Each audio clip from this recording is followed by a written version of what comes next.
हमारी कहानी है सास बहू की, बहुत ही शिक्षाप्रद कहानी है। कहानी अंत तक जरूर सुनना। बहू कहाँ मर गई, अंदर से आवाज आई, जिंदा हूँ माँ जी। तो फिर मेरी चाय क्यों अभी तक नहीं आई? कब से पूजा करके बैठी हूँ, ला रही हूँ माँ जी। बहू चाय के साथ भजिया भी ले आई। सास ने कहा, ये तेल का खिलाकर क्या मारेगी मुझे? बहू ने कहा, ठीक है माँ जी, ले जाती हूँ वापिस। सास ने कहा, रहने दे, अब बना ही दिया है तो खा ही लेती हूँ। सास ने भजिया उठाई और कहा, कितनी गंदी भजिया बनाई है तुमने? बहू, माँ जी मुझे कपड़े धोने हैं, मैं जाती हूँ। बहू दरवाजे के पास छिपकर खड़ी हो गई और सास भजियों पर टूट पड़ी और पूरी भजिया खत्म कर दी। बहू मुस्कुराई और अपने काम पर लग गई। दोपहर के खाने का वक्त हुआ। सास ने फिर से आवाज लगाई, कुछ खाने को मिलेगा? बहू ने आवाज नहीं दी। सास फिर से चिल्लाई, भूखे ही मारोगी क्या? बहू आई और सामने खिचड़ी रख दी। सास गुस्से से, ये क्या है? मुझे इसे नहीं खाना है, इसे ले जाओ। बहू ने कहा, आपको डॉक्टर ने दिन में खिचड़ी खाने को ही कहा है, तो खाना तो पड़ेगा ही। सासू माँ मुंह बनाते हुए, हाँ तू मेरी माँ बन जा। बहू फिर से मुस्कुराई और चली गई अपना काम करने के लिए। आज इनके घर पर पूजा थी। बहू सुबह 4 बजे से ही उठकर लग गई थी काम पे। पहले स्नान किया, फिर फूल लाई, माला बनाई, रसोई साफ की, पकवान बनाए और भोजन भी बनाया। सुबह के 10 बज गए थे। अब सास भी उठ चुकी थी। बहू अब पंडित जी के साथ भगवान के वस्त्र तैयार कर रही थी। आज ऑफिस की भी छुट्टी थी। उनके पति भी घर पर ही थे। पूजा शुरू हुई। सास चिल्लाती, बहू ये नहीं है, वो नहीं है। बहू दौड़ी दौड़ी आती है और सब काम करती है। अब दोपहर के 3 बज गए थे। आरती की तैयारी चल रही थी। पंडित जी ने सबको आरती के लिए बुलाया और सबके हाथों में थाली दी। जैसे ही बहू ने थाली पकड़ी, थाली हाथों से ही गिर पड़ी। शायद भोज बनाते हुए बहू के हाथों में तेल लग गया था, जिसे वो पोंछना भूल गई थी जल्दबाजी में। इसलिए हाथों में चिकनाई की वजह से थाली नीचे गिर गई गलती से। सारे लोग तरह तरह की बातें करने लगे। कैसी बहू है, कुछ नहीं आता है, एक काम भी ठीक से नहीं कर सकती, ना जाने कैसी बहू उठा लाए हैं, एक आरती की थाली भी संभाल नहीं सकती। उसके पति भी गुस्सा हो जाते हैं और सास चुप हो रहती है। कुछ नहीं कहा, बस यही बोला कि छोड़ दिया या सीख रही है, सब सीख जाएगी, धीरे धीरे सारा काम सीख जाएगी। अब सबको खाना परोसा जाने लगा। बहू दौड़ दौड़ के खाना देती, फिर पानी लाती। करीब 70-80 लोग हो गए थे। इधर 2 नौकर और बहू अकेली। फिर भी वहाँ सारा काम बहुत ही अच्छे तरीके से करती है सारे काम। अब उसकी सास और कुछ आस पड़ोस के लोग खाने पर बैठे। बहू ने खाना परोसना शुरू किया। सबको खाना दे दिया गया था। जैसे ही पहला निवाला सास ने खाया तो बोली, तुमने नमक ठीक नहीं डाला क्या? एक काम ठीक से नहीं करती, पता नहीं मेरे बाद कैसे ये घर संभालेगी तुम। आस पड़ोस के सारे लोगों को जानते ही हो ना साहब, वो बस बहाना ढूंढते हैं, नुक्स निकालते हैं। फिर वो सब शुरू हो गए, ऐसा खाना है, ऐसी बहू है, ये है वो है, वगैरह वगैरह बोलने लगे। क्योंकि लोगों को तो बोलने का बहाना चाहिए बस। दिन का खाना हो चुका था। अब बहू बर्तन साफ करने नौकरों के साथ लग गई। रात में जगरात्रा का कार्यक्रम रखा गया था। बहू ने भी 1-2 गीत गाने के लिए स्टेज पर चढ़ी। सास जोर से चिल्लाई, मेरी नाक मत कटा देना, गाना नहीं आता तो मत गा, वापस आ जा। बहू मुस्कुराई और गाने लगी। सबने उसके गाने की खूब तारीफ की, पर सास मुंह फुलाते हुए बोली, इससे अच्छा तो मैं ही गाती थी जवानी में, तुझे तो कुछ भी नहीं आता है। बहू मुस्कुराई और चली गई।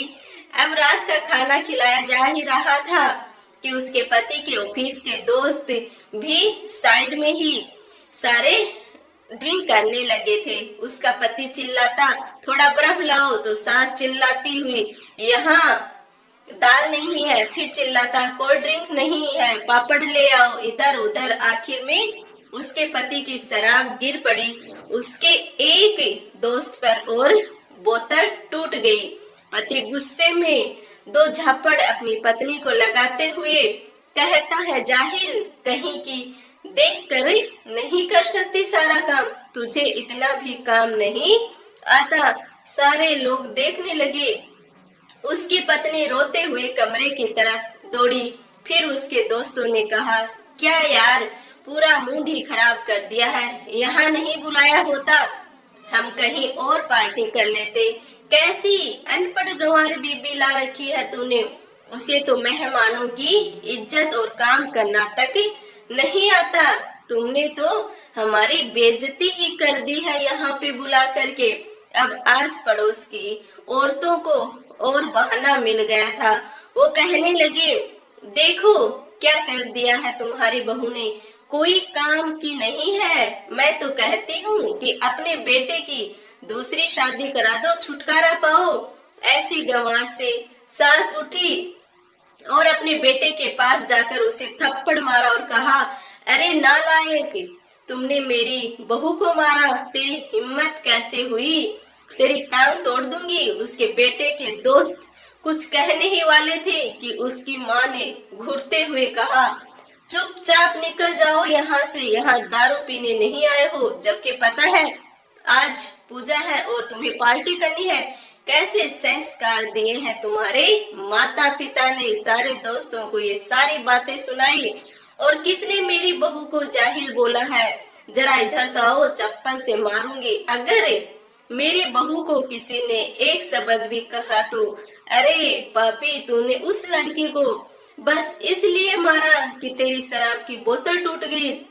पापी, वो बच्ची सुबह 4 बजे से उठी है और घर का सारा काम कर रही है, ना सुबह से नाश्ता किया है, ना दिन का खाना खाया है, फिर भी हंसते हुए, सबकी बातें सुनते हुए, ताने सुनते हुए और घर के काम में लगी रही।